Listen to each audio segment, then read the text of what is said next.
Everybody who enters and practices the Gnostic teachings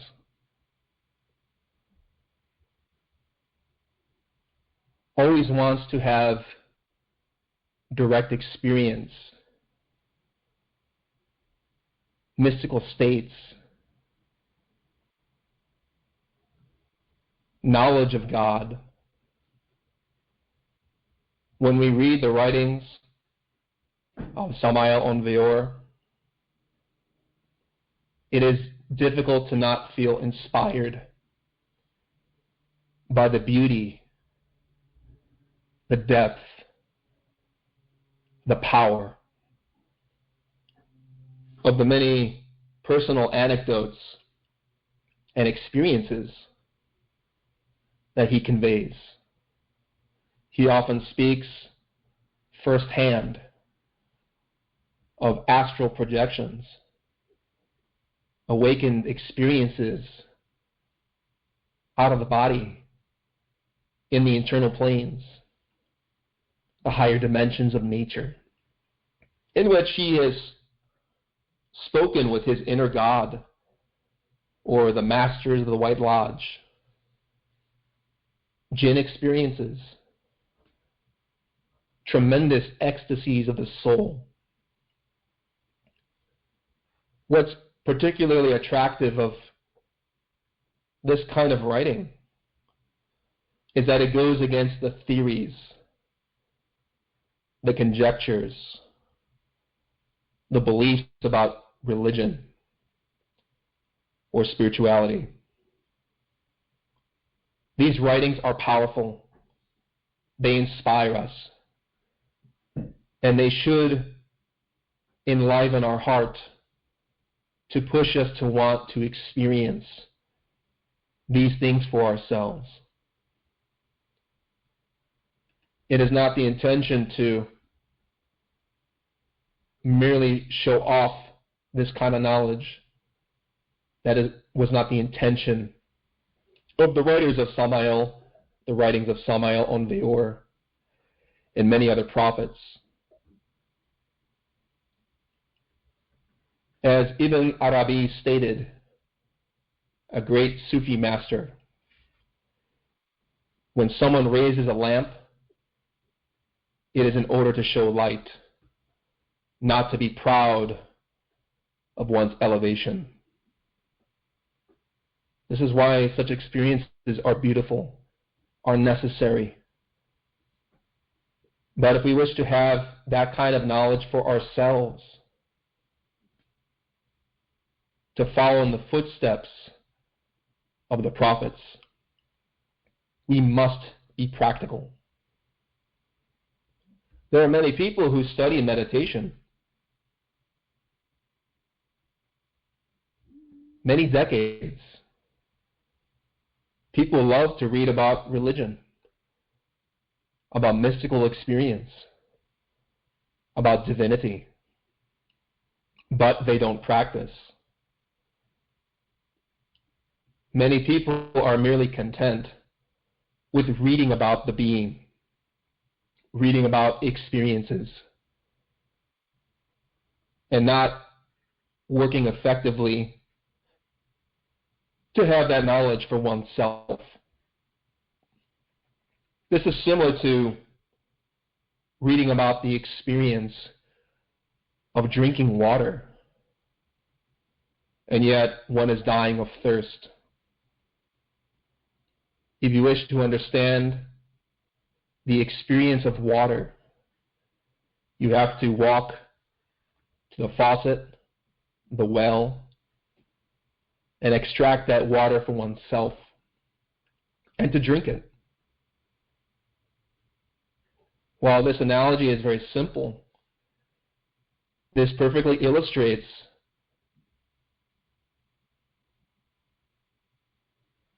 the state of many students, not only within Gnosticism, but all religions, all esoteric schools. We can hear about how wonderful water tastes, how it nourishes our body, And yet we will be thirsty and starving,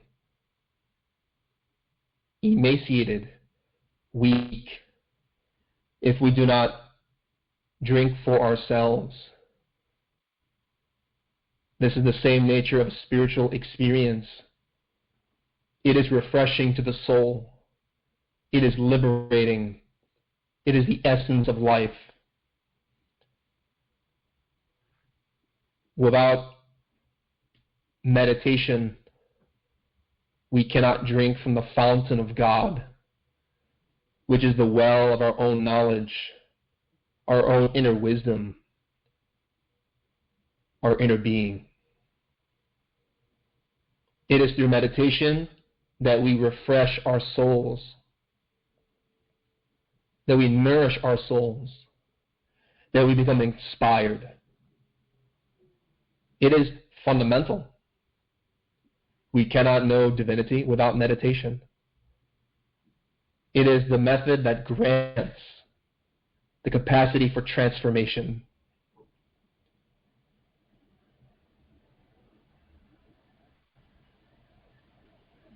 Transformation is essentially the purpose of our practice. We wish to see suffering, to comprehend what in us gives us pain. Why do we not know divinity? What have we done that prevents our direct access with the truth? We always state in these studies, every religion states in its esoteric heart that the obstacle to interior illumination is the ego, the self, the I.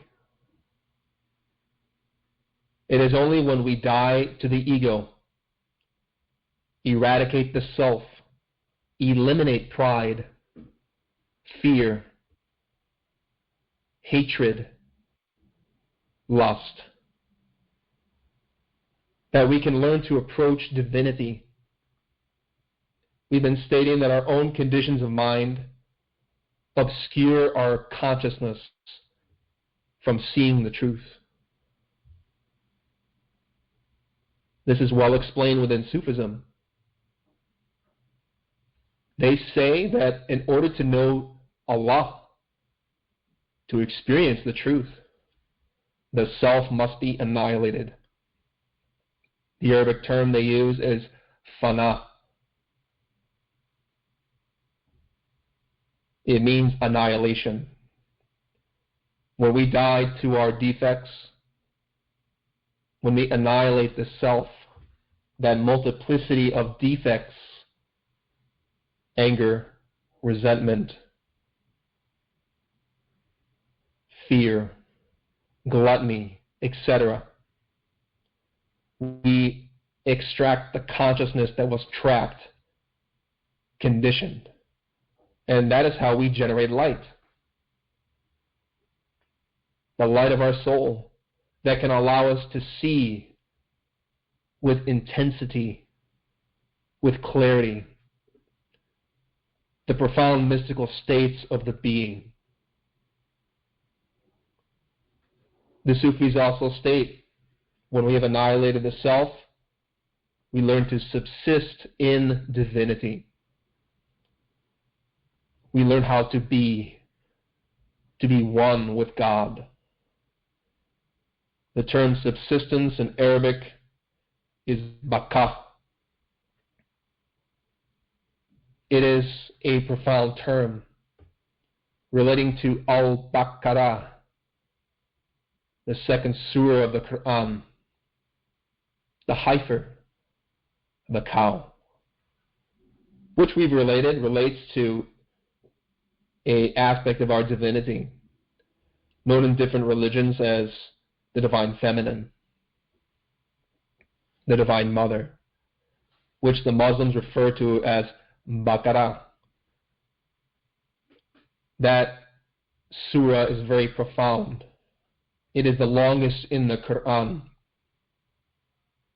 It refers to the verb, the power of speech, recitation, mantralization, which expresses the perfect unity of God.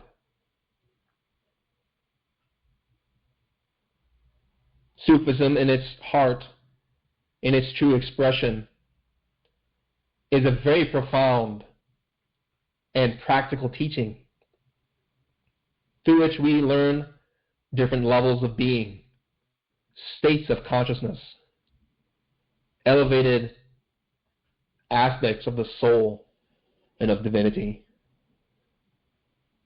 We learn to subsist in our work, to continue in our path, only through annihilation, fana. There is no way that we can obtain inspiration to continue in this work if we do not comprehend ourselves. So we need help. We need inspiration. We need to feel joy in this path. It's very easy to sit in meditation, to observe in our day our own negative qualities of mind. If we only focus on the negative, our own morbidity, our pessimism, our despair, such feelings destroy the consciousness, enmesh oneself in suffering, until eventually people abandon meditation because they don't see results. And this is the beauty of Sufism, is that we learn about the virtues of the soul, the higher levels of being, the states of God, which, as we practice diligently, we learn to experience little by little through gifts of divinity. Mystical states inspire us. They guide us in the work and help us to be consistent, to push ourselves, to be disciplined. There are many different levels of being, as we stated in our previous lecture. Mystical states are dynamic. They are infinite. A mystical state does not necessarily have to focus on just some internal samadhi, ecstasy from the East, an experience out of the body that can occur physically. When we understand something profoundly, when we feel joy, happiness, inspiration. It's important to cultivate the virtues of the soul as we work on the ego. This is what creates balance. If we focus only on our hatred, on how dense the mind is, without comprehending the light, we will become very pessimistic, and such people eventually leave gnosis. They abandon meditation. They abandon what is best. So this is why in Sufism we study. In Gnosticism we study the stations and states of the path. We explain that stations are levels of being which we acquire through work, initiation, degrees. The states of the soul are given to us from divinity in the moment as flashes of inspiration to help us continue in the path. States are gifts. Divinity provides us with light, but stations or initiations are earned. We need both. Without states of contentment, of magnanimity, of joy, of the power of the being, we will not be motivated to work further. Divinity seeks us This is important to remember. The being longs for realization of its own nature. We are part of the being, and as Samael and Veor in the Revolution of the Dialectic stated, the being is the being, and the reason for the being is to be the being itself. Our divinity wants to know itself, and we are part of divinity. The soul is a mirror. It can reflect the images of hell, the infra-consciousness, or if it is polished through dhikr, remembrance, we learn to reflect the heavens, which is something that Ibn Arabi, a great Sufi master, taught in his Kitab al-Ahadiyah, Treatise on the One Alone. Or as Bayazid Bastami stated, for 30 years I sought God, but when I looked carefully, I found that in reality, God was the seeker and I the sought.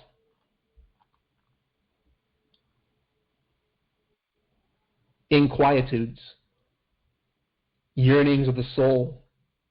These are psychological pressures given to us in the heart from our inner being to push us to return to Him, to her.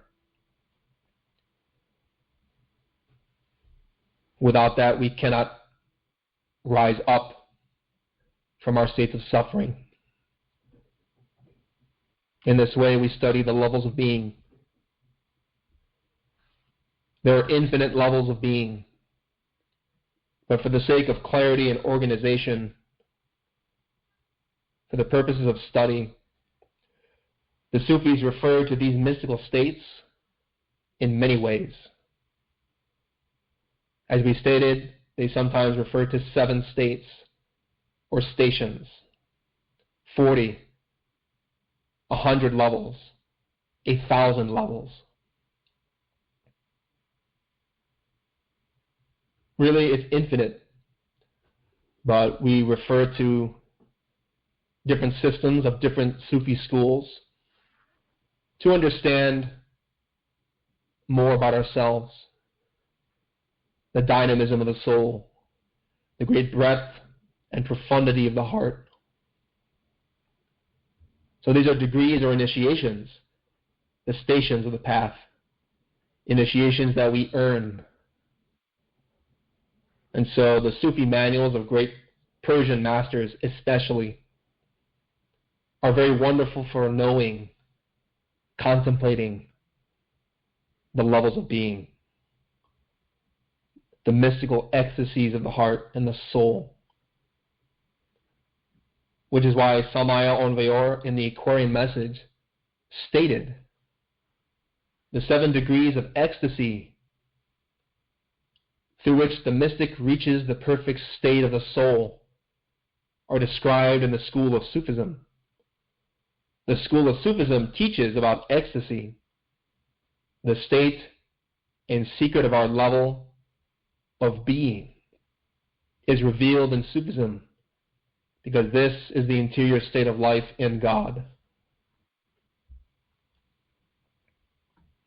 So what is ecstasy? From the Latin ex statuo, to stand outside oneself. This means that we go beyond the mind, our current, everyday, mundane perception. We learn to stand on our own feet spiritually. We remove the conditions of mind so that the genie from Aladdin's lamp may be liberated, even if but temporarily. The word ecstasy in Arabic is wajd. And ecstasy simply means spiritual experience free of the ego. In the East, they refer to these states as samadhis. The same definition. Meditative experiences free of limited physical conditions. They are internal perceptions. The Sufis sometimes refer to these as lights, as inspirations that shine within the heart.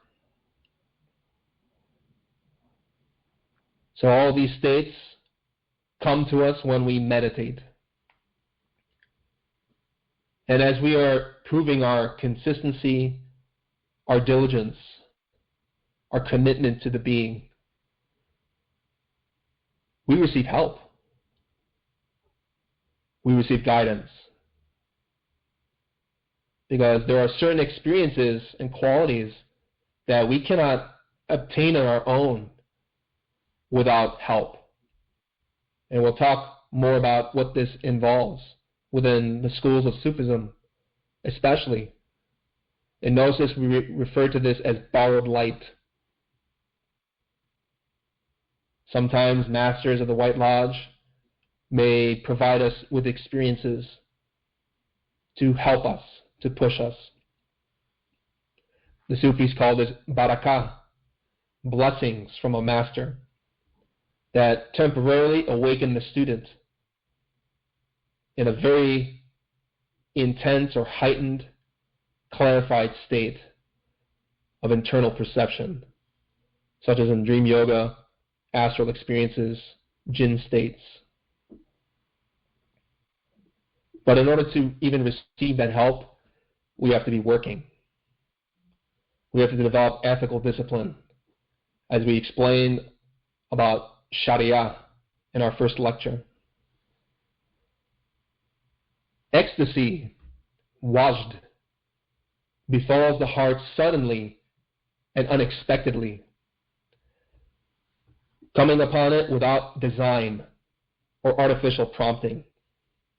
Of this, the shaykhs have said, ecstasies are sudden events, but they are the fruits of assigned devotions. God increases his kindnesses towards all who increase their spiritual practice. The ultimate spiritual practice is meditation, which is fueled by our work with energy, such as through mantras, pranayama, transmutation. It's important to combine our exercises of gnosis with meditation, because as Samael Aun wrote in The Spiritual Power of Sound, we can experience the being, the innermost, only through profound meditation. The experience of the being, the innermost, transforms us radically. It is completely impossible to experience the being, the innermost, the reality, without becoming true technical and scientific masters of that mysterious science called meditation. It is completely impossible to experience the being, the innermost, the reality, without having reached a true mastery of the quietude and silence of the mind.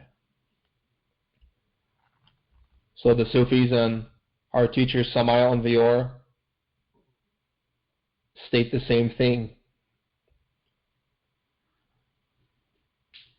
We must work with our assigned devotions, meaning our meditations, our prayers, because divinity provides us with light for all those who increase their discipline. Which is why the following quote continues. I heard Abu Ali al-Dakak say that inner events arise out of systematic private devotions. He who has no assigned litany in his outer being has no spiritual influx in his inner being. An ecstasy that owes anything to the one who experiences it is not true ecstasy. So what does it mean to have no assigned litany? It means to have no prayers or practice. Our tradition is replete with innumerable exercises, mantras, prayers, runes, pranayama, alchemy, sacred rites of rejuvenation, meditation. These exercises help to develop quietude of mind, serenity of thought, so that in the stillness of our consciousness, we can experience the truth. These exercises are fundamental. However, we practice whatever we need in accordance with our level of being and our disposition. Obviously, some people will not be married and cannot practice alchemy until they do so. However, we work with energy, pranayama, runes, and most especially meditation. Whether we are single or married, we must work with where we're at, so that through accumulating energy, saving our emotional energy, our mental energy, our sexual energy, we have the fuel necessary by which to discipline the mind. Because without energy, we cannot act. This is why ethics, Sharia, is the beginning of religion. Save your energy. Do not waste it through the ego, through explosions of anger, of resentment, of pride. It's inevitable that if we're fulfilling the necessary laws and requisites of the path, Sharia and Tariqah, we learn to experience the truth, Haqiqah, through working with the influx of energy available to us when we meditate. We learn through rituals, exercises, practices to focus our attention. So all those exercises that work with energy help us with concentration and silence of mind. Without that, we cannot have any experiences. So it's important to establish that foundation first. That is the groundwork by which we enter samadhi, ecstasy, lodged. An ecstasy that owes anything to the one who experiences it is not true, said the Sufis. Abu Ali al-Dakak, the teacher of Kushari in his Principles of Sufism. This is a very subtle meaning. It means that certain experiences that are supernormal, very elevated, are given to us as gifts, not because we've earned it, not because we've mastered it or entered initiation, but because we're sincere and need help. We're yearning to know divinity.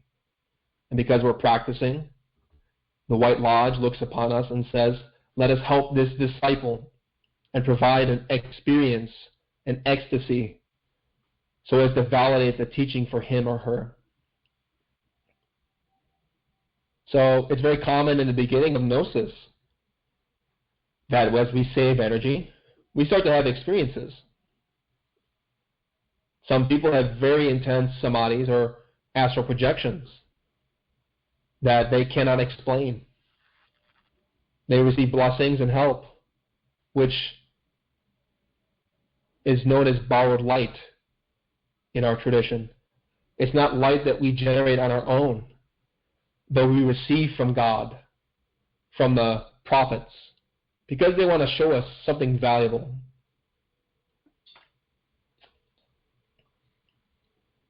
They want to show us that this teaching is real. The Sufis call it barakah, blessings. And it's very common within the Muslim tradition to think of the saints, to worship the saints, to venerate them, and to ask for their barakah, their blessings, at holy shrines, temples, sacred spaces that have been the physical conduit where those masters lived and provided their divine force. In a more profound level, we can receive borrowed light, barakah, internally, when we're out of the physical body. When we stand outside of ourselves. Literally, that is an astral projection, an ecstasy in which we are conscious of that dimension. But all this is founded in our practice. Just as in outward life, it is the ordinary daily transactions in which the servant engages that produce for him the sweetness of acts of worship. So, in inward life, the guidelines the servants confront are what bring on his ecstasies. The sweetnesses of worship are the fruits of outer dealings. Ecstasies are the results of inner efforts. So what is that sweetness of worship?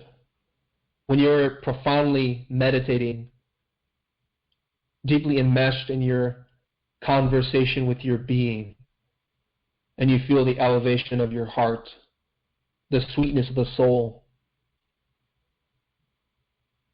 Outward worship at a temple is beautiful, can be necessary for many people. Attending groups, Gnostic schools,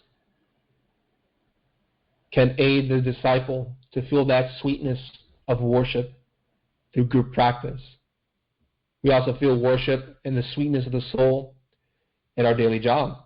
If we are conscious, we deal with people outwardly, we work to follow our own compassionate nature of the soul.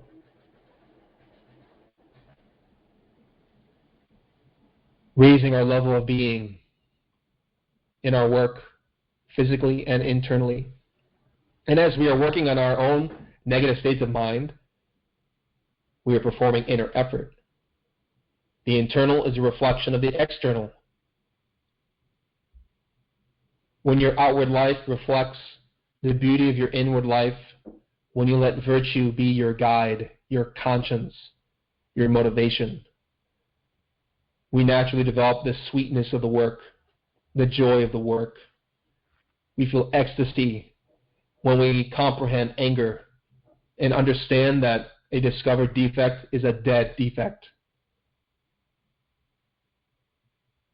We learn to stand outside of ourselves physically, at your jobs, at our work, in the bedroom. That means that you are observing yourself. The soul is observing the observed, which is the ego. We are standing outside of ourselves so that we can gather data, comprehend the I. And as we comprehend what the ego is, we feel joy. This is what Samael Aun Weor stated. The greatest joy of the Gnostic is the discovery of one of his or her defects. Because when we separate from the mind, we see it for what it is. And in that way, we can change. That gives us true ecstasy, joy. I know people like to think that ecstasy is some samadhi in the clouds. While that's true, we get to that point when we stand outside of our ego, as we work in self-observation, or the Sufis refer to as inner accounting. We have to take an account of our virtues and our defects. This is the result of inner effort, which develops the sweetness of the soul. And in that way, we learn to access supraconscious states.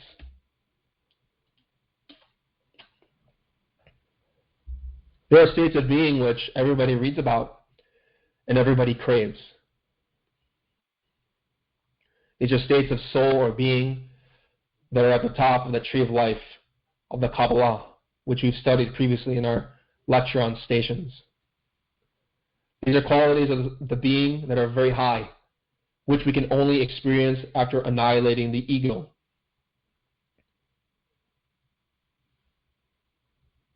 Being in Arabic is known as wujud. And on the right of this slide we see Arabic calligraphy of the words al-nur, meaning the light, which is a very famous surah in the Quran, of which we will relate some excerpts.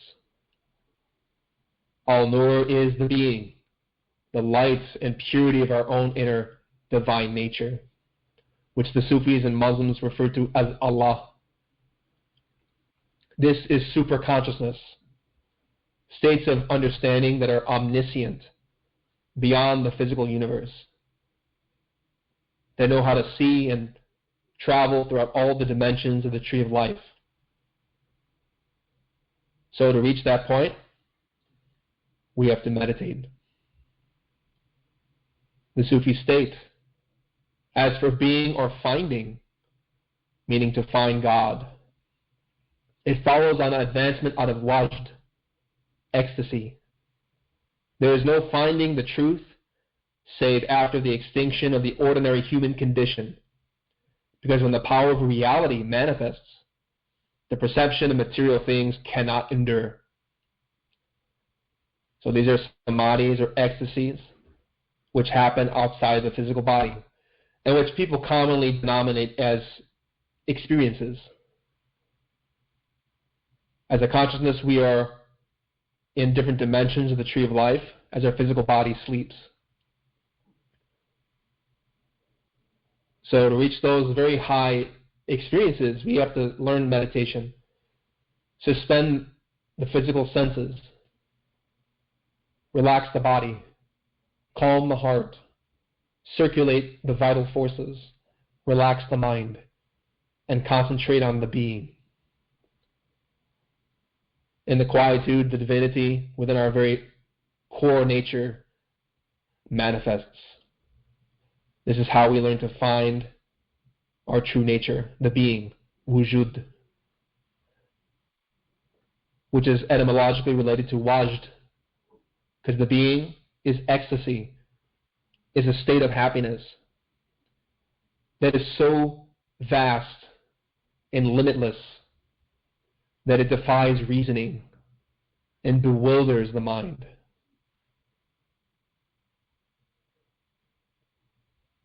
To reach that point, we have to lose our common everyday perception of what we think or who we think we are. This is the meaning of the saying by Abu Hussein al-Nuri. For 20 years I've been finding and losing. When I found my Lord, I have lost my heart. And when I have found my heart, I have lost my Lord. There are many Sufis who write and talk about this principle, that to know God, you have to lose yourself. But that tradition has not really explained any practical experiences or examples. You find those types of experiences very well explicated in the writings of Samael and Vayor. And for the purposes of this lecture, I'll relate to you a samadhi that I experienced as a consciousness many years ago. I was practicing meditation, deeply concentrated, and I let my physical body fall asleep. I was undergoing an ordeal in the astral plane, which I conquered. And I was instructed and taught to project my soul through my crown chakra. The Church of Laodicea, which is the chakra related to omniscience, polyvoyance, intuitive perception, intuitive clairvoyance. It is our link to the very heavens. And I remember pushing out through that chakra, and I entered as a soul, divested of any bodies or vehicles, and returned to my own Ein Sof, which Samael and Vayor relates to in his writings of Kabbalah. It is our supra-atomic star, the synthesis of who we are, the real being, which is a light that shines with glory and happiness in the absolute abstract space. And I, as a soul, had lost my identity as an individual to what I thought I was, but was united with that. pure ecstasy, being, wujud. However, I identified again with my mind. I lost the ecstasy, and I fell back within the astral plane. That was a beautiful moment of such joy that I don't forget or cease to think about every day of my life. Because that is the real being, the true identity, our supra-individuality. And I remember the sayings of this Sufi initiate, Abu Hussein al-Nurin. When I found my Lord, I lost my heart. And when I found my heart, I lost my Lord. So in that moment, I was in samadhi, but then thought about my mind back below. And my consciousness got sucked back into existence. I identified with my own sense of self and was forgetful of that light. It's interesting that even this saying by Hussein al-Nuri, his name literally means beautiful light in Arabic. So many of the Sufi masters took on names that were very symbolic and Kabbalistic, profound. Hassan, Hussein relates to ihsan, beautiful action, the beauty and light of the soul. Or in Kabbalah, Tiferet, the human consciousness. Al-Nuri is the light of Ein Sof, as we see in this calligraphy. It is the beauty of the light. It is supra-consciousness, happiness without limitations, the limitless. It is the unity of perfect expression of the divine. This is why the Sufis also state, it is also the meaning of the saying of Junaid, the knowledge of unity is contrary to its existence, and its existence is contrary to the knowledge of it. So I'm relating to this experience with my intellect, with words. But intellectual knowledge of that unity, Ein Sof, is contrary to its existence, because words fail to describe or to attribute anything relating to the being. Its existence is contrary to its knowledge, or our knowledge of it. So what is the unity in Islam? They pronounce the Shahidah, the Muslim declaration of faith. There is no God but God, and Muhammad is his prophet. La ilaha illallah, Muhammadun Rasul Allah, in Arabic. There are many Muslims who pronounce this prayer. But knowing this phrase in the intellect is one thing. Knowing it from experience is something else. Shahidah means witnessing, to bear witness, to experience the truth. And what does it mean to submit to God? In Arabic, Islam. Many people follow the tradition physically, thinking that through a certain adaptation or adoption of prayers, rituals, behaviors, that one somehow is now following God. But it's important to remember that Shahidah, to witness the divine, comes from Mushahidah, contemplation, meditation. The Ein Sof is Allah in Arabic, the limitless. It is a point in space that is our own true light, that wants to have cognizance of its own happiness, its own true nature. Allah in Arabic comes from al in the syllable la, which literally means the no, N-O, the nothing, the emptiness, which is the Buddhist shunyata, the abstract light of perfect satiety, devoid of common individuality, that is a form of light, our true nature, al-nur.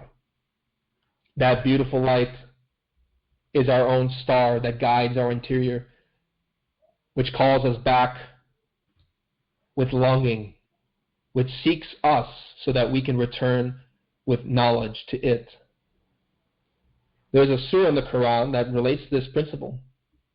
From Surah Al-Nur, Surah 24, verse 35. Allah is the light of the heavens, the 9 Sephiroth, and the earth, Malkut, the kingdom or bottom of the tree of life. The example of his light is like a niche within a lamp. A niche is a superatomic point. The synthesis, the being. The lamp is within a glass, which reminds us of Hermetic science, the science of alchemy. The glass as if it were a pearly white star, lit from the oil of a blessed olive tree.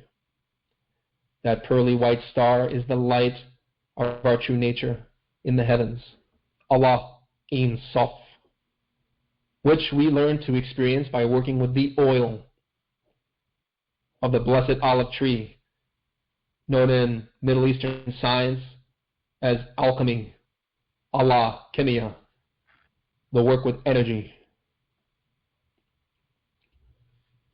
That light, that oil is neither from the east or the west. That tree is neither of the east or the west. On the tree of life relating to the sphere of Tiferet, the east, and Malkut, the west. The sun rises in Tiferet, the east, which is the goal of our path, to rise up the tree of life with light. But if we fall down from Malkut into the west, when the sun sets, we die spiritually. We lose inspiration, allegorically speaking, Kabbalistically speaking. Whose oil would almost glow even if untouched by fire.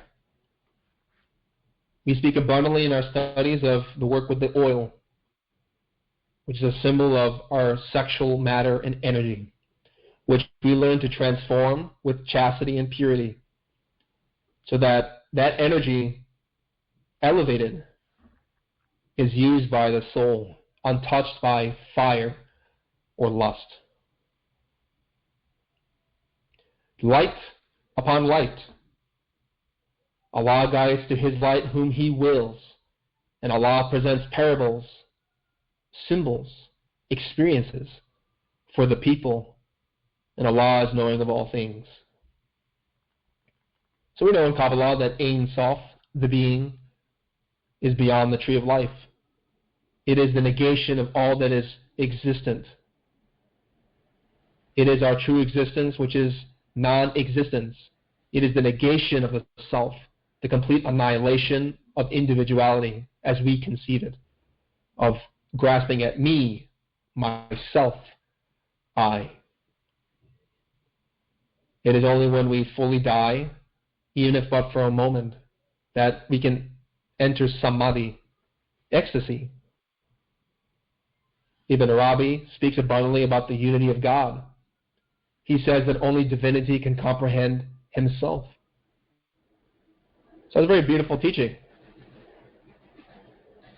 Very subtle. While I am telling you that, conventionally speaking, my soul united with my own Ein Sof with that experience. It wasn't me knowing myself, but the being through my soul. It's a very thorny issue in theology. Very confusing for people who don't meditate.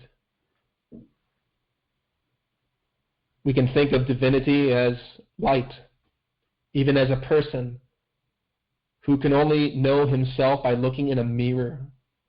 That mirror is our soul, is our heart. If we purify the heart, we can reflect the light. And therefore, divinity gains consciousness of its own true nature. He witnesses himself through the mirror of the soul.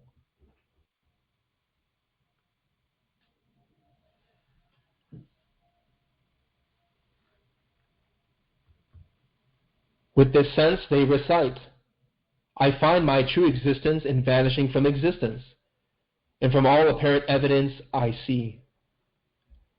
So true existence is the being. It means to vanish from everything that is not that source.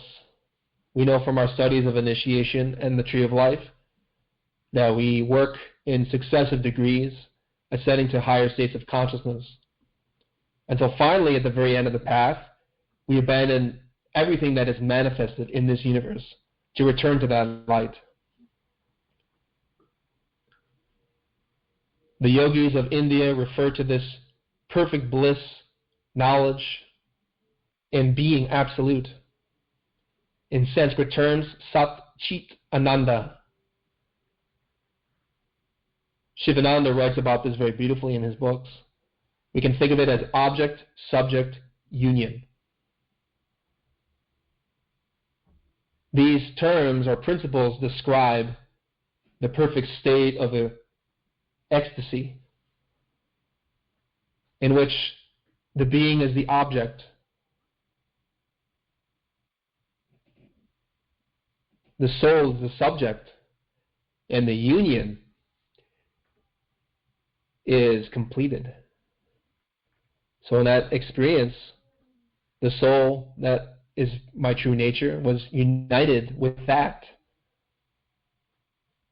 The light was the light, and one could see oneself as both the being and the soul in union. This is the meaning of religion, from the Latin religare, reunion. In Sufism, they refer to this type of experience as madhkur, the invoked, which is the being. Dakir, the invoker, who is the dervish or the soul. And dikir, the invocation, the calling upon the divine, the consciousness of the divine. In other terms, we say it is the remembered, the rememberer, and the remembrance. It is in that state that the being has cognizance of its own happiness. This is the purpose of our spiritual work, to return to that abstract joy, that perfect being. It is for our own Ein Sof, our own true star, light, and ecstasy of divinity, to have cognizance of that, known as Paranishpana, in the writings of Samael Onleor.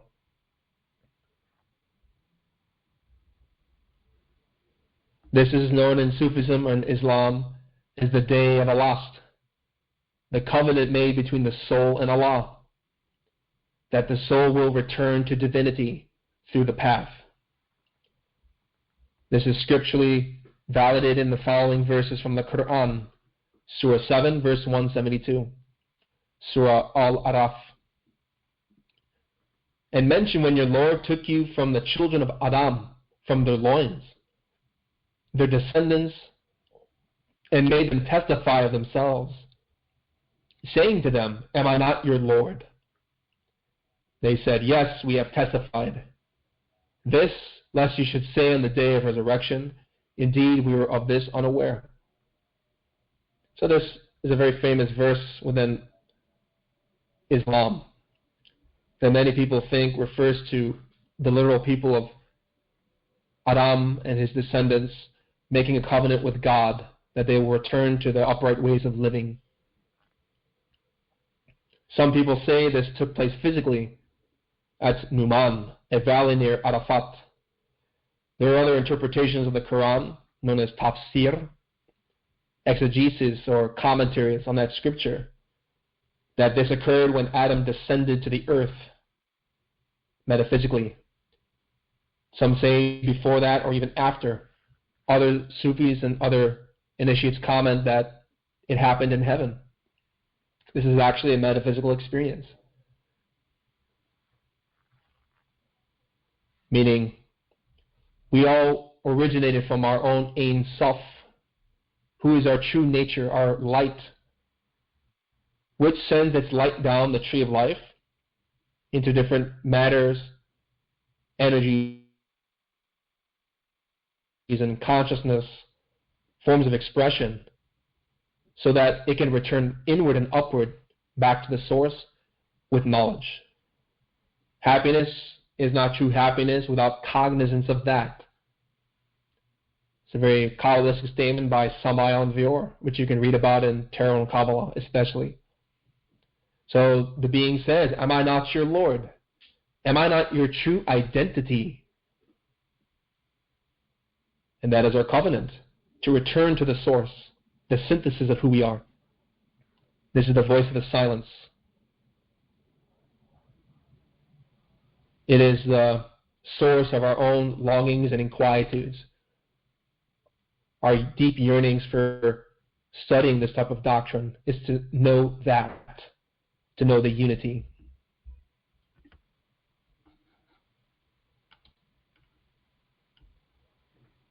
So while many people think that these kinds of mystical states or experiences are indicators of progress, what happens with many people is that while having those types of experiences, many students and even instructors, followers of different traditions or teachings, become confused. They have those experiences, and then they return to their bodies saying, I am a master. I am a great being. I am liberated. What they don't understand is that those kind of experiences are merely states given to us by divinity as a gift. They do not signify that we have entered and subsisted in that state through initiation. We can have those experiences, states of liberation, temporarily, but to really be permanently united in that is a very lofty goal, very difficult. This is why in our tradition we speak abundantly about mythomania. There are people who have genuine experiences of God in different levels, and because they don't study the doctrine, they get confused. They think they are gods. Mythomania comes from myth of manas, the Sanskrit term for mind. It means to make a myth of the mind. The mind thinks it is great, that it is God. But the mind is just the devil. As I explained that experience I had, I left behind my mind, my devil. However, when I identified with my mind again, I lost the experience, falling down into the astral plane, losing the ecstasy. And while that was a beautiful experience, I would never dare make the mistake to think that that is my permanent level. It was a gift. People who get confused because they have those experiences but don't really evaluate the quality of their mind. They're not stations, permanent, established levels of being. They are states that come and go as blessings from God. So let us define what a state is, according to the Sufi manuals of the great masters, especially Al-Qushayri from his Principles of Sufism. According to the Sufis, a state is a spiritual influence that arises in the heart without their intending, contriving, or earning it, such as joy or sorrow, or expansion and contraction, or desire or agitation, or awe or need. So these are experiences that we receive without intending it, without earning it. And that samadhi that I related to you, that was given to me without my intention. and definitely without my earning it. However, I've been disciplined in my practices and was given a gift in order to relate it to this type of knowledge, to clarify things. So other states, such as experiences of that nature, can sometimes be even more or less intense, but still very beautiful and profound, like joy or expanding our consciousness. Sometimes there are states that are contracted. We become focused on one thing. Expansion is a type of diffusion into space with a clarified awareness. Contraction is more concentrated, as if we are focusing only on one thing. A very disciplined, contracted will, very strong attention, which also can be a state, a gift, or desire or longing, to be agitated in a spiritual sense, to be filled with awe, yearning or longing for God. While stations are earned, the states, ahwal, are gifts. The stations are attained through the expenditure of effort, but the states appear from the fount of generosity. The possessor of a station is confirmed in it, has reached that level of being, has achieved the major mysteries, according to Samael Onveor. The possessor of a state is transported beyond it. So I claim that that experience I had was a gift. I am still in the process of working on myself. Hopefully that I will return to that, to be transported to that. But in order for that to happen, we have to work from the ground up. Du'al-Nun al-Masri was asked about the Gnostic and said, he was here and he left. So what is the true Gnostic?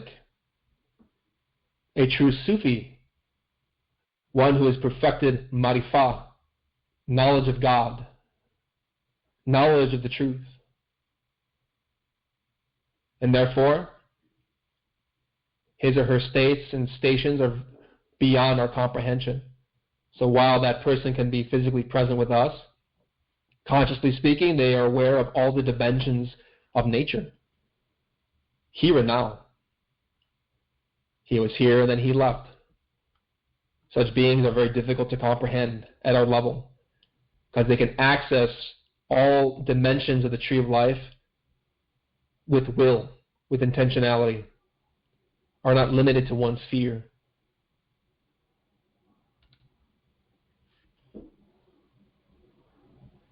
But for us, we find that states are temporary. They come and go. We can be meditating, introspecting, contemplating a verse from a scripture, concentrating on an image of divinity, whether a holy figure or something as simple as a mandala, a stone, a picture. We can be reflecting on the virtues of our own consciousness, of our being. And states suddenly emerge in the screen of our awareness. We suddenly see a landscape, a place, a group of people, a conversation, a symbol, a form of lights, images, sounds. These appear directly before us, and we are both witnesses and participants. These are flashes of understanding or inspiration, imagination. And if we understand the import of those experiences, we develop intuition, understanding of what those states are communicating. Some of the shaykhs have said the states are like lightning flashes, meaning these experiences come upon the heart suddenly, without expectation, when we cease thinking.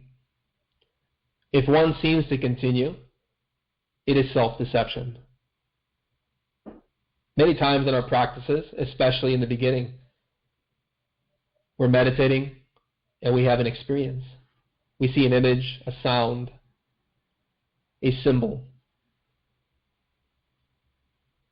with a type of clarity that is very expansive or clear.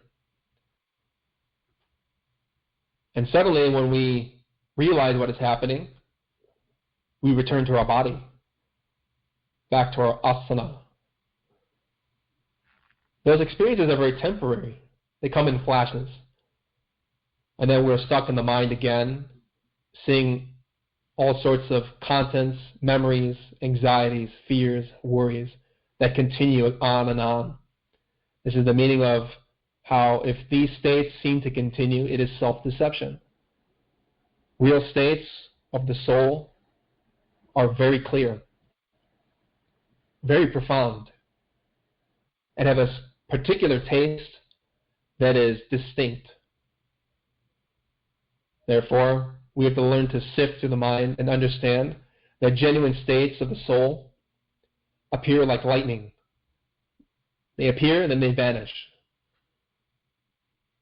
So we should question our mind, be very diligent to understand that not everything we see in ourselves is going to be objective. If it seems to continue onward like all the chain of associative thinking we know of, that is self-deception. That is the ego. And they have said the states are as their name.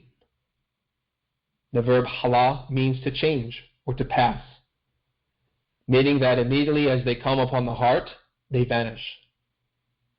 They recite. Did it not change, it would not be called a state. And everything that changes vanishes. Look at the shadow whenever it draws to an end. It begins its diminution when it has grown long. So it's important that we understand something very essential. Having experiences is not enough. Having mystical states is not sufficient. We have to learn to verify what we see. Scriptures allow us and show us understanding of what these types of ecstasies are. We have to both have experiences, but also read, study, reflect. When we see that our own experiences are reflected within the writings of the great prophets, we develop faith. We don't get confused. We understand precisely what God was telling us, and therefore we have no doubt as to what we know. Personally, I've had many experiences that I witnessed firsthand internally and only later found evidence physically of what that meant. In the case of that experience I related to you, there were other symbols relating to that vision, that ecstasy, that I confirmed in many writings in order to validate its objectivity. And in that way, I have faith. I know what that experience was communicating. And so there is no confusion or doubt. So many times we can read the writings of Samael Onvior, the Quran, the scriptures, and even have experiences that before we read about them, we have.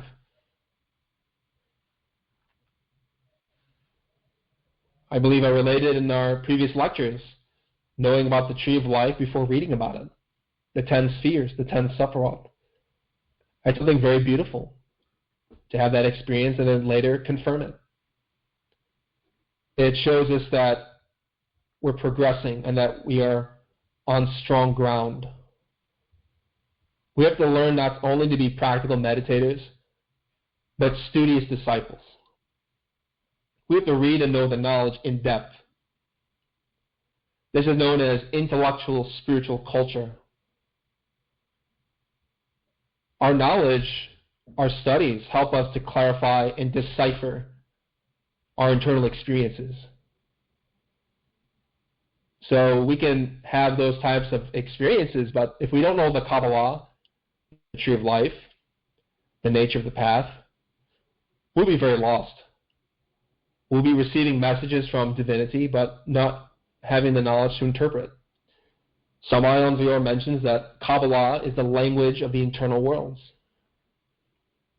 We need to have intellectual, spiritual culture.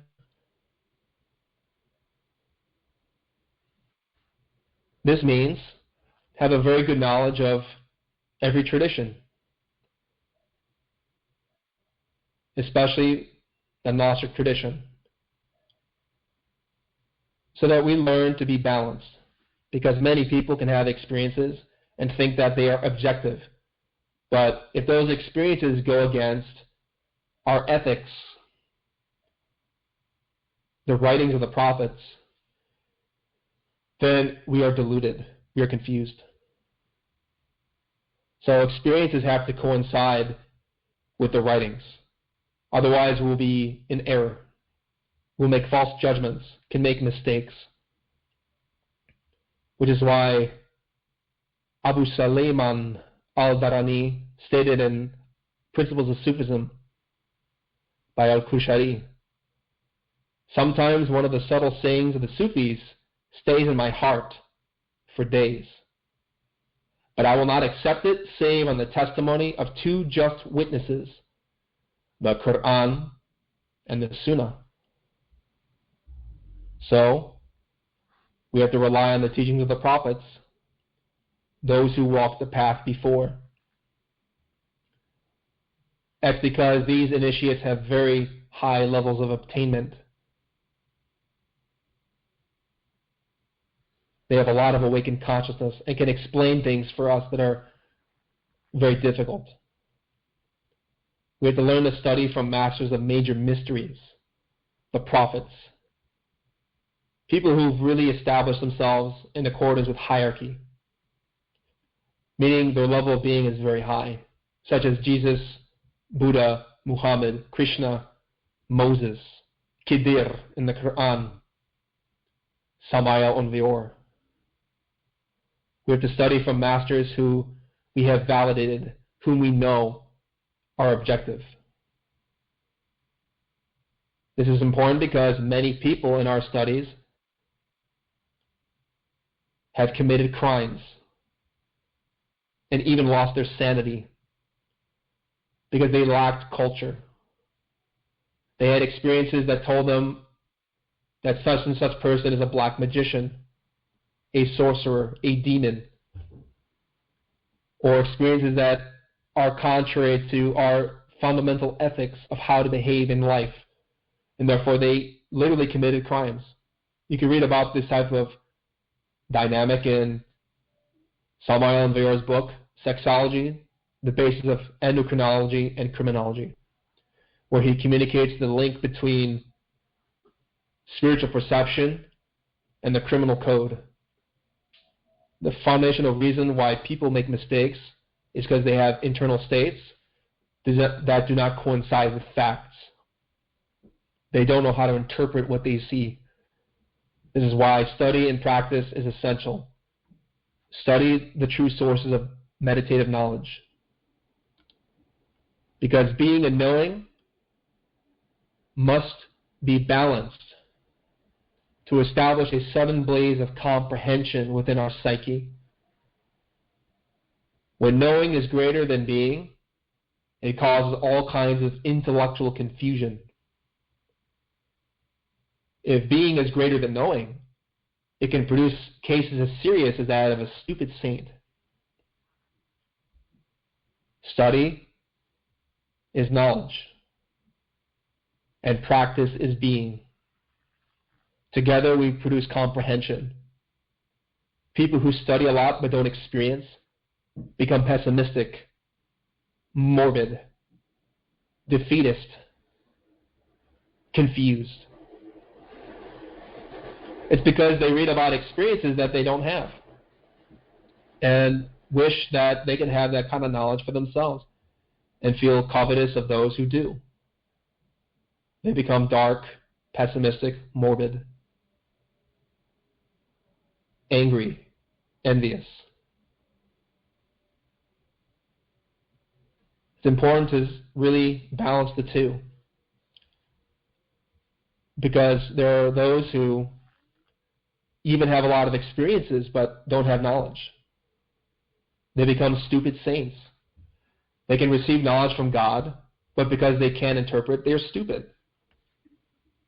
In a very blunt sense, they don't know how to relate their experiences to physical life.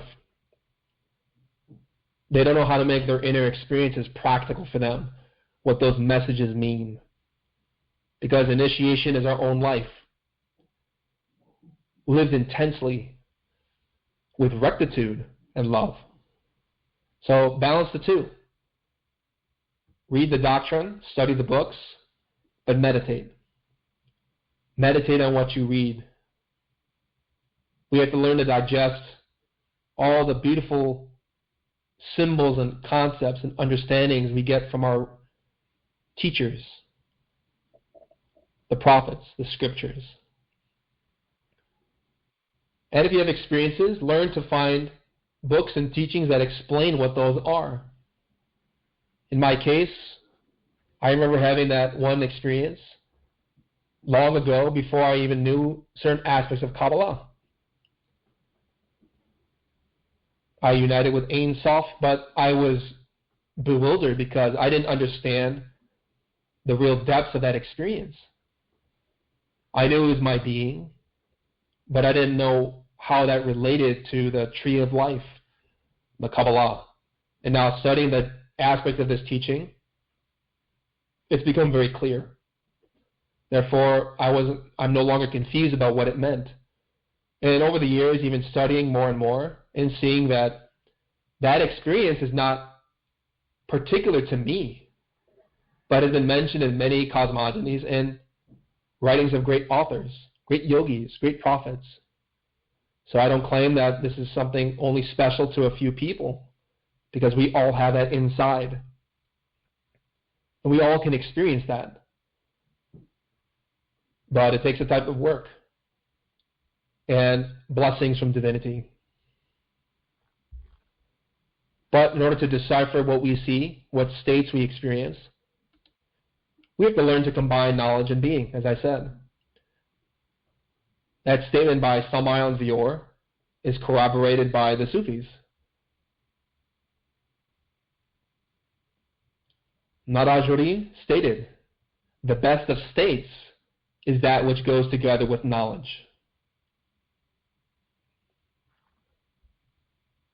Or, Abu Amir ibn Mujahid also stated, any mystical state that is not the fruit of formal religious knowledge brings more trouble than benefit to the one who experiences it. This is all based on ethics. We can have an experience internally that we are told we are a great God and that we should do such and such a thing, even when that action contradicts divine law, the ethics of the soul, upright behavior, upright thinking, upright feeling. And there are many people in Gnosis who have committed crimes, made terrible mistakes, because they did not study the doctrine. They were confused by a negative, subjective, egotistical state, thinking that they were in samadhi. They were in ecstasy, when in truth they were just confused by the ego, by shaitan, the adversary. Our ego, al-nafs, al-nafas, the soul or the lower soul. So any mystical state must be corroborated by the doctrine. Otherwise, it brings trouble. So if you have those experiences that are confusing or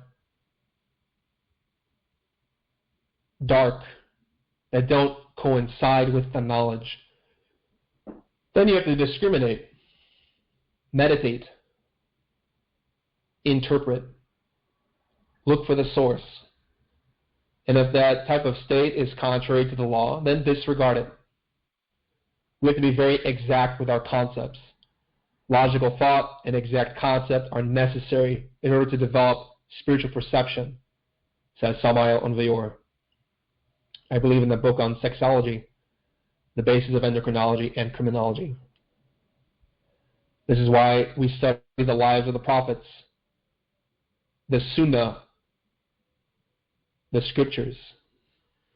This is so we know how to live ethically. Ethics empowers our actions, and our actions influence our spiritual states. Our spiritual devotions physically is what determines what states we will experience. There is a famous hadith in the Muslim oral tradition which emphasizes this point. How our actions permeate everything we are, mentally, physically, emotionally, instinctually, sexually.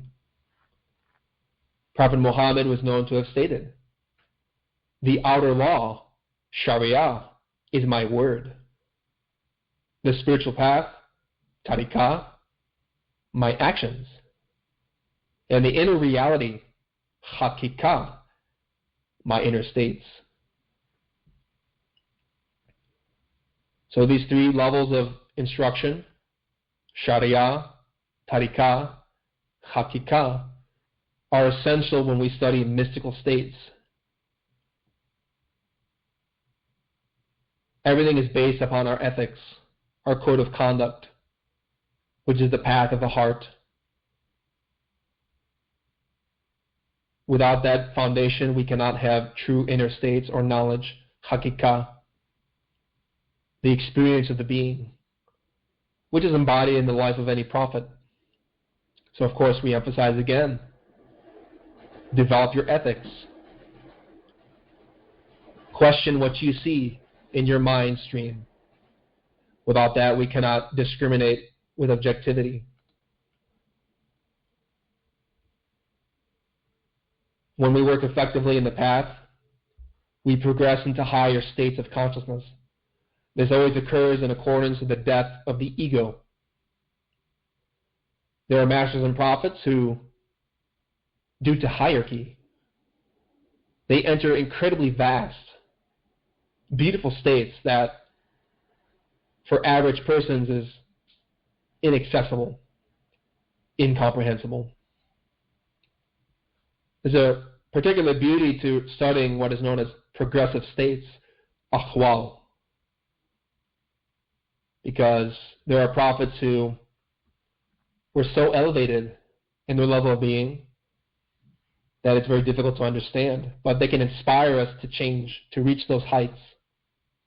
We have to learn to remove the covers of our perceptions, remove the veil, the egos, through vigilance. I heard Abu Ali al-Dakak speak about the saying of the Prophet, "Something covers my heart so that I ask forgiveness of God Most High 70 times a day." So this has to do with our work of self-observation. We see things many times in our mind that are very negative. And so we learn to ask forgiveness for our faults. We don't have to have any prayer formula, but remorse. This is what this quote from the Prophet means. We're taking account of our own internal states, our egotistical states, so that we can enter superior spiritual states, experiences. He said that the states of the Prophet were always in progressive development. When he moved from one condition to a higher one, it would sometimes happen that his attention returned to what he had advanced beyond. He used to count this a covering compared to what he was attaining in the immediate condition, for his states were always in increase. So while this may not apply to us, this is something important to acknowledge. Advanced initiates enter states progressively higher and higher in accordance with the depth of desire, by descending into the subconsciousness, the unconsciousness, the infraconsciousness. So a prophet that has moved very far beyond the ego still needs to go even higher and higher, because they're refining their consciousness very much. So a profound mystical state, which to us can be very high, could be a veil for a prophet, because they're developing so much that they're always entering higher states of infinitude, which of course is very difficult to comprehend where we're at. But with practice and meditation, we understand more. These are the levels of being, which, as Abdul Karim al-Jili stated, the path to God is short. The path in God is infinite. So even obtaining union with divinity, there are levels of knowledge of God which go higher. States that go even deeper into that source. The truth's capacities for depth and subtlety are without end. And since honor is due to the truth, it is impossible to fully attain this. The servant is always involved in the refinement of his states.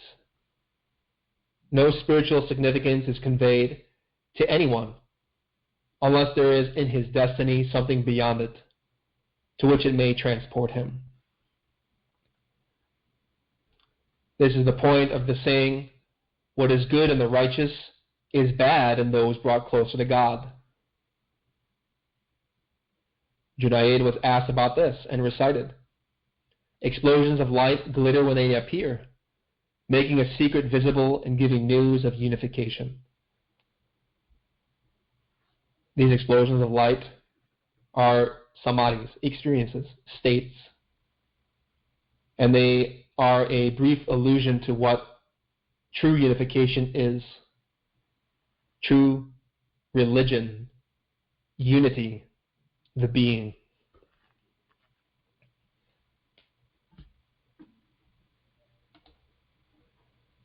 We'll conclude with a quote from Samael and Vior.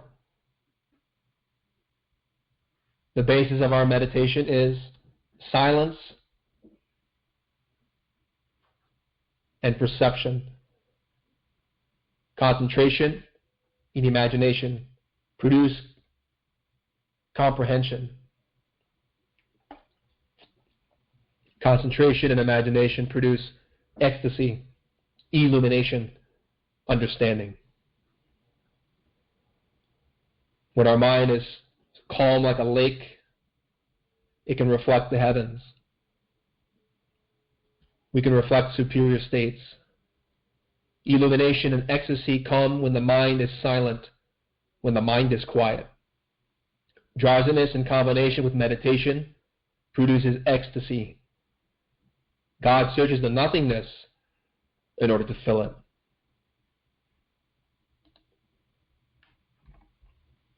So,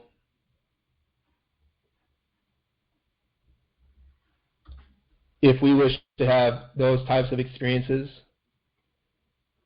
we must become empty. Empty of ego. Annihilate the ego. Abandon the ego. Because in that nothingness, we can experience the true plenitude and beauty of God, who is a state of consciousness beyond all evidence and materiality. So it's good that we learn to study these states and even comprehend that there are levels and levels to that type of experience, and that it's possible for us. Without that context, it is difficult to motivate ourselves to know that there is a goal and that we can obtain it with patience and tenacity.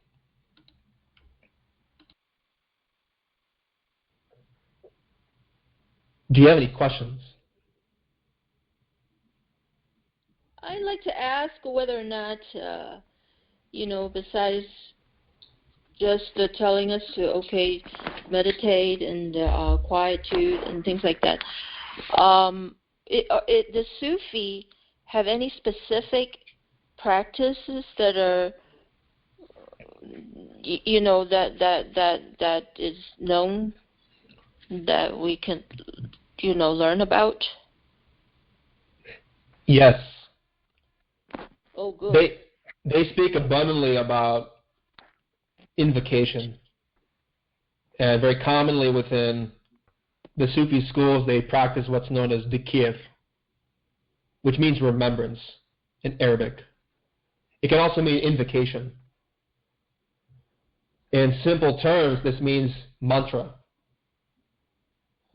So many Sufis will spend decades in their schools and their masjids under the jurisdiction or guidance of a shaykh, a guru, a teacher, utilizing certain mantras.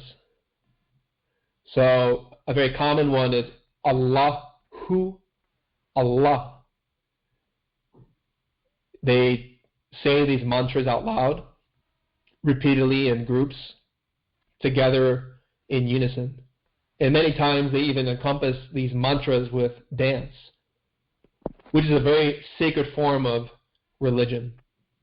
So there's been a lot of controversy, especially within the Muslim orthodoxy, towards the Sufi schools, especially the Mevlevis, those who practice with the school of Rumi, the whirling dervishes, in which those types of dances have been criticized. But the purpose of any of those exercises like dance, sacred songs, and mantra is in order to invoke energy.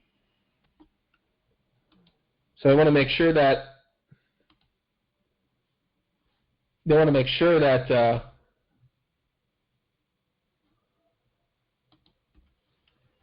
they unify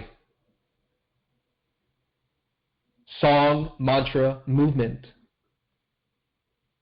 in order to invoke divinity. And in that way,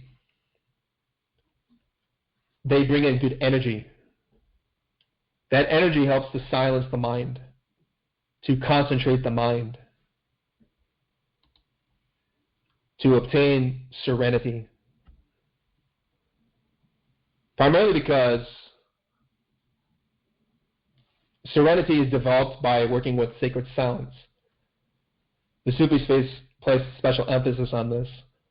The mantra Allahu Allah relates to divinity on the tree of life, which is Ein Sof, Keter, Hokmah, Binah,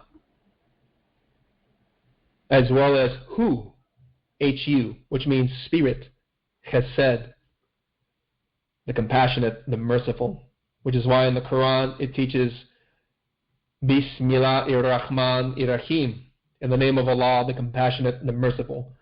And the Sufis will pronounce this mantra, Allahu Allah.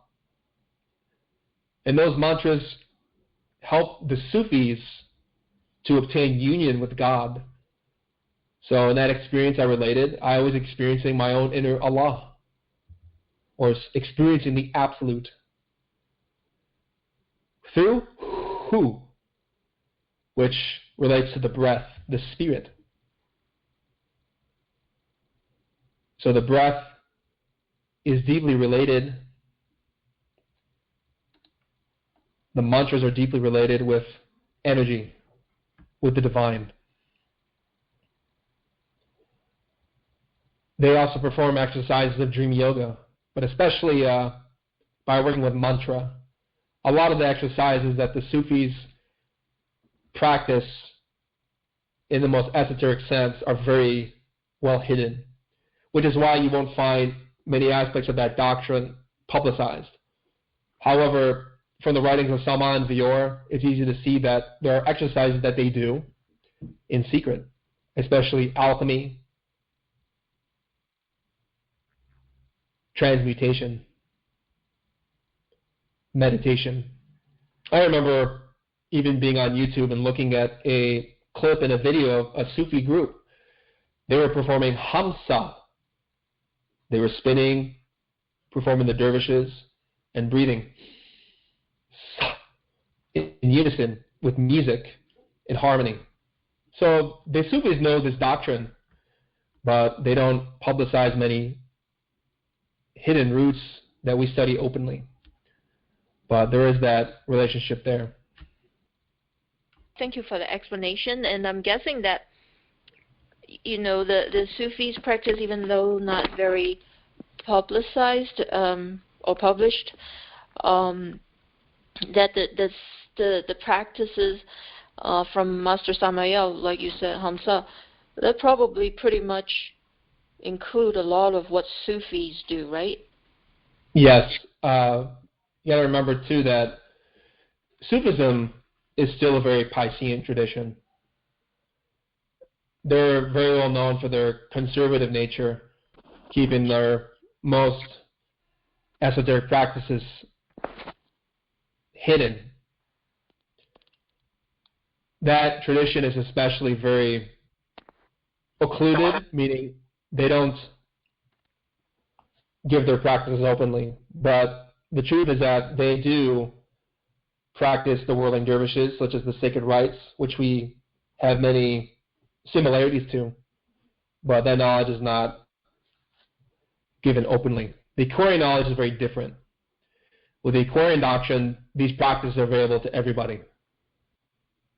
We don't need to attend a teacher, a shaykh, a guru, a master to receive these practices. They're available to anybody. The age of Pisces was known for its system of instruction, in which a shaykh or master would have to individually pick a student and teach them directly from mouth to ear. Without that, they would not provide their knowledge openly. And so they still maintain that system very diligently. So it would be very difficult to find any of those schools explaining some of the things we're doing here. Because with the Aquarian knowledge, in the age of Aquarius, the exercises for transformation are given openly. And the only one who had authority to really do so, with accordance with the White Lodge, was Samael and Vior, specifically. I have a question regarding something you said at the beginning about discipline of practice.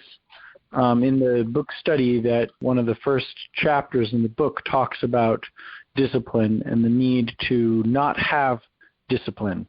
Now, I am guessing that you mean something else than what Samael Aunier is talking about by discipline, and I'm wondering what it is that you mean when you talk about discipline and practice. Sure. So the statement that the master makes in Fundamentals of Gnostic Education is a reference to the kind of rigid systems that people adopt intellectually in the mind, especially in relation to certain studies, such as at schools or academies. That type of discipline of intellectual study and eclectic approaches to any kind of field of knowledge without a practical dimension is useless. It's useless to study any discipline of any field, whether in astrology, astronomy, science, anything, if it's not grounded in some type of practical work. So in the context of that book, he's referring a lot to the tendency in people to want to merely leave everything in the intellect through a rigorous intellectual discipline, like getting a doctorate or PhD, or being very obtuse in one's knowledge, specific to one thing, that really doesn't really address the heart or the soul. Real spiritual discipline is when we work on the mind. So Samael Aunier speaks abundantly in other books, like Igneous Rose, that we must submit ourselves to profound esoteric discipline, which means meditate, restrain the mind, conquer the mind. But the danger is, especially in Gnosis or any religion, is that we just study things intellectually and leave it there. And the problem with that is that we may have a lot of knowledge intellectually, a lot of discipline intellectually, taking a lot of time in our schedule to read a lot, but not having any practice, it makes people imbalanced. So the essence of real spiritual discipline is combining our meditation with some type of study. One without the other is useless. But combining the two, we produce comprehension. Hope that answers your question. I think so. It reminds me of I read about like lunar celibacy versus solar celibacy, and it seems like it's the difference between, I guess, intellectually deciding I'm going to do something or maintaining a rigid form of how something's going to go versus a preparation for, which means an open-mindedness. So you're still involved. It's still very involved, but it's how you're involved. Is that the way you participate is what it differentiates discipline versus discipline? Real esoteric discipline involves both knowledge and being. Both knowledge and being. We have to combine our studies with meditation. If we don't meditate on what we study, our understanding will be very shallow. But when you combine the two, spiritual experiences, with study of the doctrine, then it's very easy to remove any errors. We don't get confused. In relation to lunar and solar celibacy, a little bit of a different practice. But yes, people who are commonly practicing what's called celibacy, they may read a lot of Christian writings or any other religion or teaching, but they don't really understand the practice of transmutation, working with the body and the energies. And so that's an incomplete discipline, which can relate to this dynamic. People can study that aspect of yoga and religion, but because they lack a practical dimension of what those traditions teach, they're confused and they suffer a lot.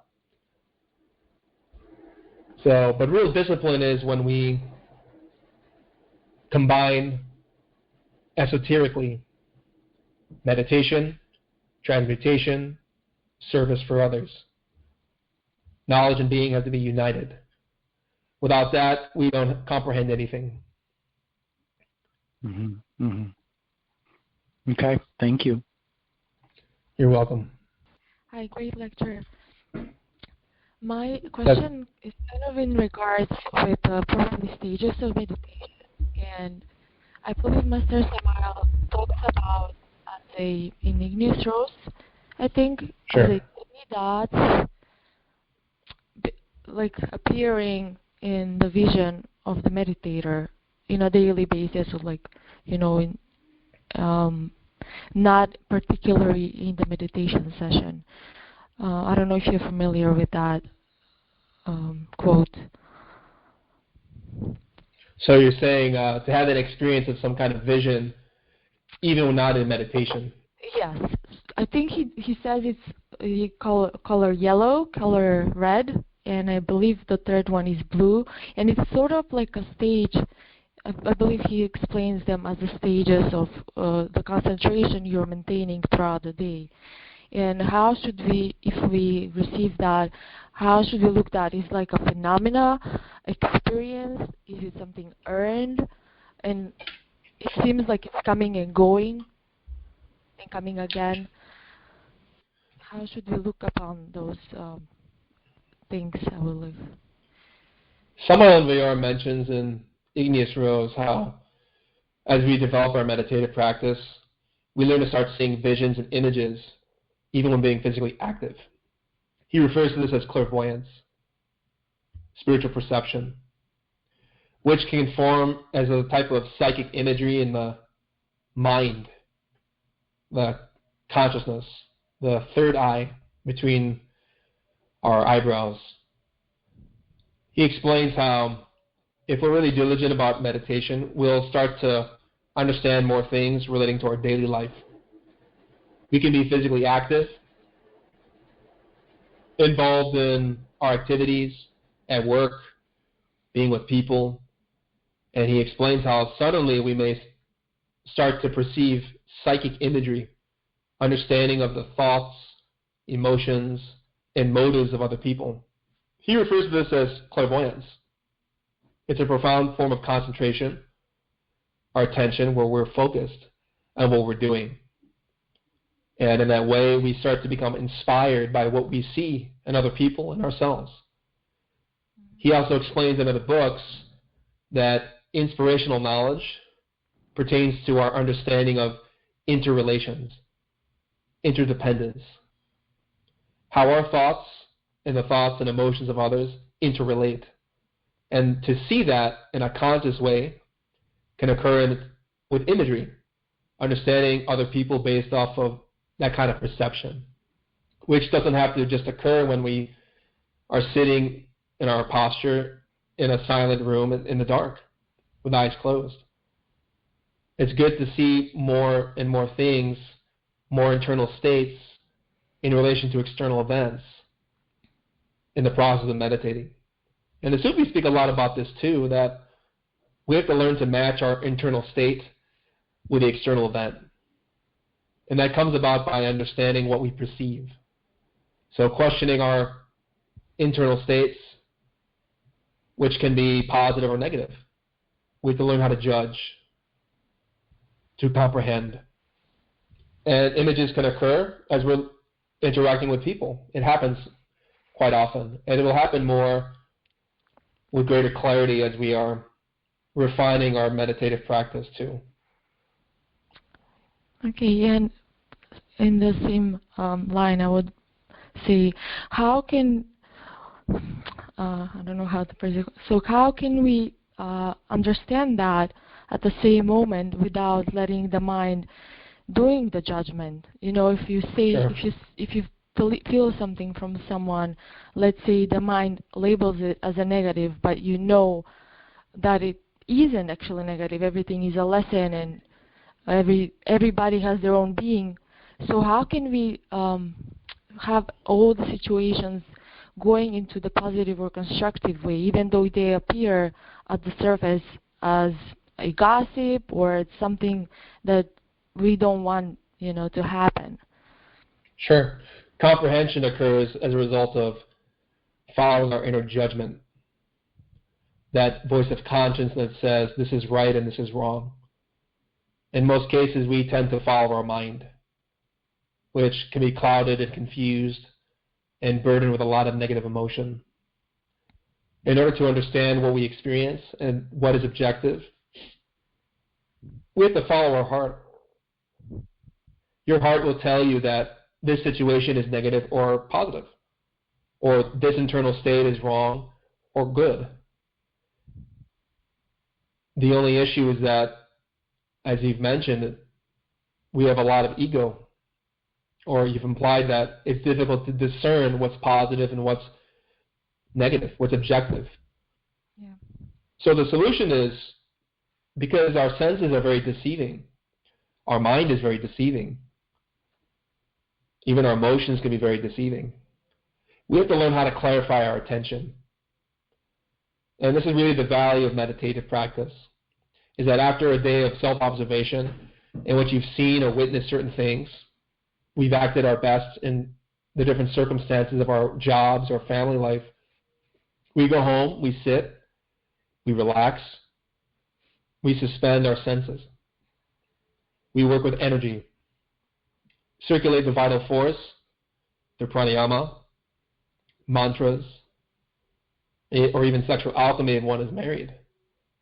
And when meditating and looking deep within, visualizing that event that we have questions about, put that scene in the screen of our imagination and try to picture everything that happened, but without adding to or taking away, being honest.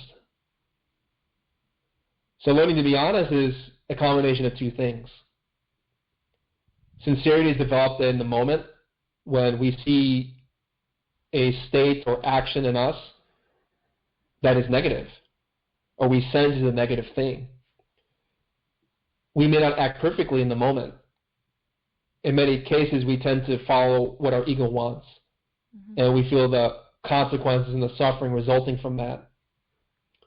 So that internal state influenced the external events of our job or our daily activities. And if we feel that pain and suffering and remorse, and even if we acted rightly in the situation, meaning we felt that we followed our heart and produced a situation beneficial for everybody, still we go home, we meditate, we close our eyes, visualize the scene, and imagine everything that happened relating to that moment. What was the event? Who was involved? Where did it take place? What time of the day? And going even deeper, what was our mood? What were the thoughts associated with that moment? What were the feelings, the actions that we took, whether for good or for ill? And to ask our divine being, our divine mother, al-Baqarah in Islam, the sacred cow, the divine feminine, to show us what in us needs to be understood. In many cases, we have too many impressions entering our mind stream in a moment, which can be very intense and difficult to control and to decipher. So if we get overloaded by that event and may have acted wrongly, we should learn to say, well, I made a mistake, or I think I did well in this situation, but let me go home later and meditate and examine that situation deeply, because there may be certain behaviors subconsciously that we're not aware of yet. And this is really the importance of meditation. Real, profound change, illumination of our internal states in our daily life can only occur when we meditate. It's a combination of our daily work, being physically active in the day, learning the sweetness of worship by fulfilling our obligations as the Sufi state. So you remember that quote states that we learn to feel sweetness of worship in our outward deeds. So this is the first step. We gather data about our ego moment by moment, instant by instant, following our heart to the best of our ability. And there are occasions where we may feel that joy, that sweetness in the heart that says, I know I did a right thing. Or perhaps remorse, I felt that I did a bad thing. And so ecstasy occurs, understanding occurs, comprehension evolves, unfolds when we make inner effort, meaning go home, retrospect your day, visualize the scene as it happened, and ask divinity to show you and help you understand what was going on there and how you could have acted if the situation was wrong or if one behaved badly. Mm-hmm. That's the only way to really gain clarity, because it's difficult to trust what we see. Yeah, we tend to be very clouded people, but it is inevitable that if we're saving our energies, meditating daily, reviewing our day, imagining those scenes and asking for understanding and comprehension of the ego, that naturally as we go back to work the next day or repeat the same situation, we'll start to see things more and more. And if we're changing more profoundly, psychologically, it means that we will act in better ways. And that conscience in our heart gets stronger. Yes, thank you so much. You're welcome. Yes. I just wanted to see, because I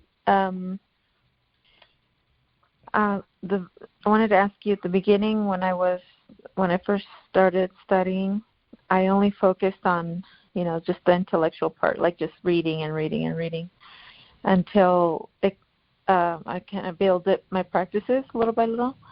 But I'm still not, like sometimes I feel like I'm not doing enough. Well, obviously I'm not doing enough, but I wanted to know what is the significance of the difference between, I guess, the Laodicea and the Church of Philadelphia, because Sure.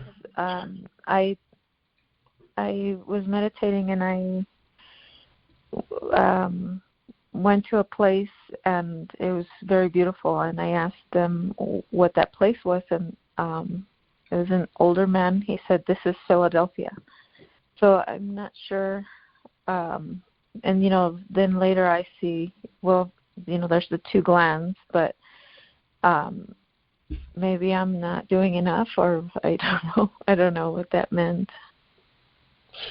Sure. Those two chakras, or churches, between the eyebrows, Philadelphia, and the Church of Laodicea at the crown, those chakras are known as the chakra ajna and the chakra sahasrara, according to Eastern mysticism. In accordance with the Book of Revelation, they're known as churches. And the Sufis refer to these centers as lataif, the 7 world centers in which the powers of the initiate is developed through the help of a master, according to Sufi tradition. Philadelphia literally means brotherly love, Philos Delphia, love of humanity. And that has to do with perceptions relating to astral projection, clairvoyance, understanding thought, understanding our own selves, self-observation, awareness. A lot of people like to think that this term clairvoyance only applies to a few people who have a special gift, but it's a French term that means clear vision. It was invented by a group of people to confuse humanity, to make them think that only a few people could have that knowledge, which is a mistake. It was an effort to deflect people from studying their knowledge. But the reality is that clairvoyance or perception means imagination. It's the ability to perceive spiritual images. And that clarity of vision occurs in the astral plane, especially when we awaken in the dream state. Or we're meditating and we start to see images.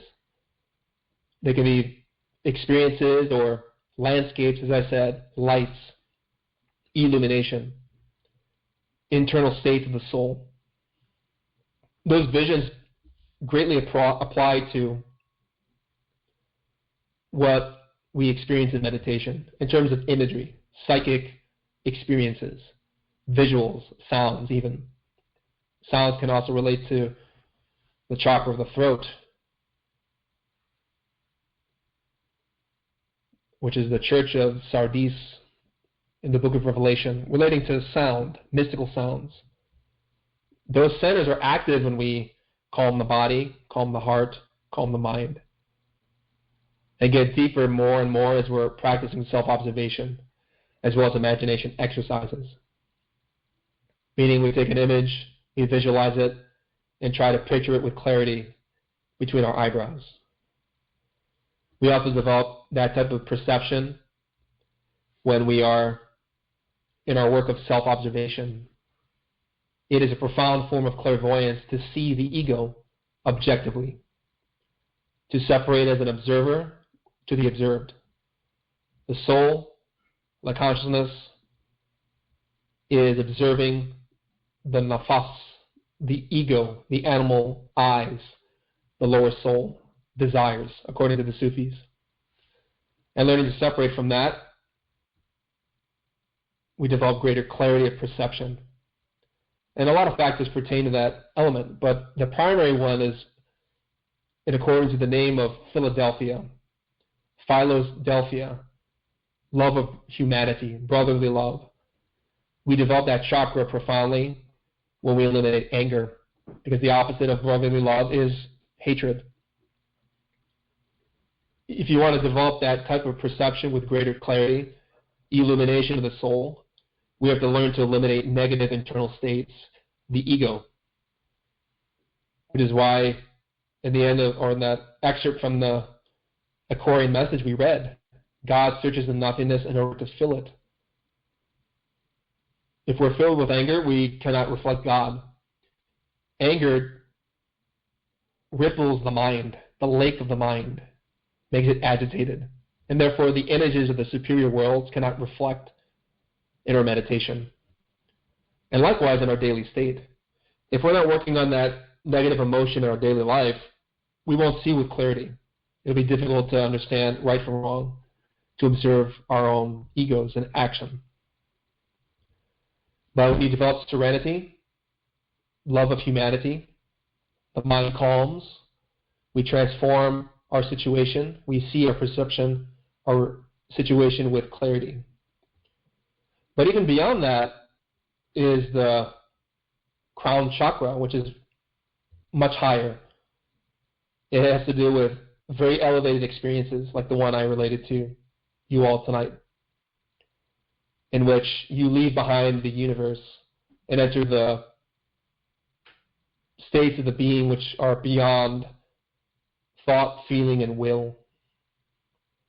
And those are states that we can only understand through experience. But it's good that when you're meditating and studying and practicing, that you learn about these experiences so that when it happens, you don't get confused. But going back to your comment and your question is that if you want greater clarity in your perceptions, if you want to understand what that aspect of your soul is, Philadelphia, the church of the third eye, the chakra ajna, we have to learn to develop serenity, patience, and love. Without that, we don't have any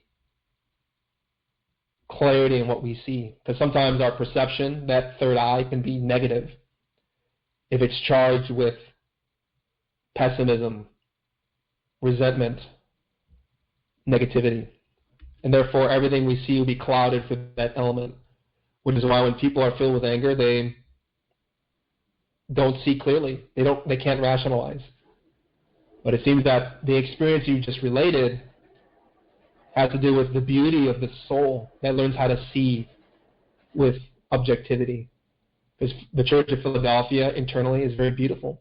All the churches of the Gnostic movement are very beautiful and profound.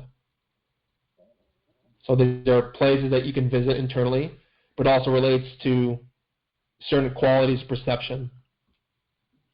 So if it's a beautiful experience that you had, it would seem to be that it's indicating to you the beauty of your own clairvoyance when it is pure. If it's clouded by negative internal states, then it becomes a problem. Hope that answers your question. Well, yes, it does. Because I think this was like a gift, like you were saying, so that it would motivate me to work toward that. Yes. And that is usually how those experiences unfold. Mm-hmm. Well, thank you. You're welcome.